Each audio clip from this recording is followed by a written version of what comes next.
নমস্কার, আপনারা দেখছেন কলকাতা টিভি ডিজিটাল আর আমি আপনাদের সঙ্গে নিমাই পান্ডা।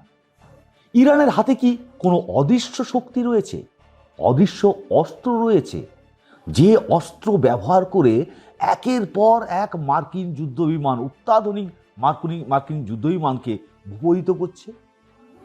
আর বিশেষ করে এই যেভাবে একদিনে F-15E এবং F-10 দুটি বিমান ভূপাতিত হয়েছে ইরানের আকাশে ঢোকার পর মার্কিন যুদ্ধবিমান, তারপর কিন্তু এই প্রশ্নটা উঠতে শুরু করেছে যে কোন অদৃশ্য শক্তি দিয়ে, অস্ত্র দিয়ে ইরান এই কামাল করা ঘটনা ঘটাচ্ছে।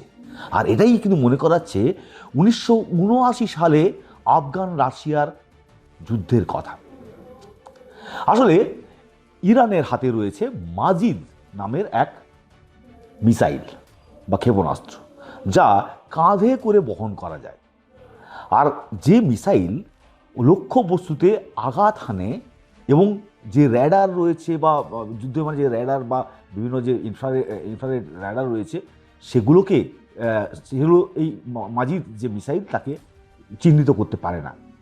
মূলত এই যে মিসাইল, সেই মিসাইল হচ্ছে যে বিমানের, যুদ্ধ বিমানের যে বডির যে তাপমাত্রা হয় তাকে শনাক্ত করে এবং সেখানে গিয়ে আঘাত হানে, যে কারণে মার্কিন দুটো যুদ্ধ বিমান একই দিনে ভূপাতিত হয়েছে এবং ইরান তা করে দেখিয়েছে।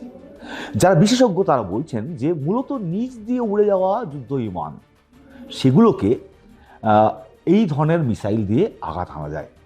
এবং 47 বছর আগে আফগান মুজাহিদিনদের হাতে যখন আফগানিস্তানের সঙ্গে রাশিয়ার যুদ্ধ চলে, তখন এই যে আমেরিকার যে CIA বা সেন্ট্রাল ইন্টেলিজেন্স এজেন্সি, তারা আফগান মুজাহিদিনদের হাতে এক ধরনের মিসাইল দিয়েছিল বা ক্ষেপণাস্ত্র তুলে দিয়েছিল, যে মিসাইল দিয়ে যখন খুব দাপট দেখাচ্ছিল রাশিয়া, আফগানরা প্রায় হাঁটতে বসেছিল, তখনই এই মিসাইল দিয়ে রীতিমতো রাশিয়ান যে সমস্ত হেলিকপ্টার বা যুদ্ধ বিমান সেগুলোকে ধ্বংস করতে শুরু করে।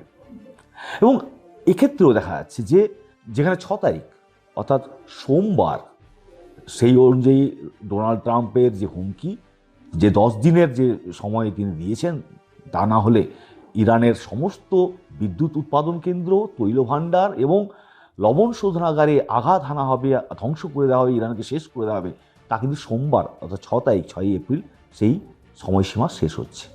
তার আগে ইরান যেভাবে এই মাজিদ ক্ষেপণাস্ত্রের মাধ্যমে যেভাবে একের পর এক মার্কিন যুদ্ধবিমানকে নামিয়ে দিচ্ছে, সেটা কিন্তু মার্কিনদের মানে আমেরিকার মাথা ব্যথার কারণ হয়ে দাঁড়িয়েছে।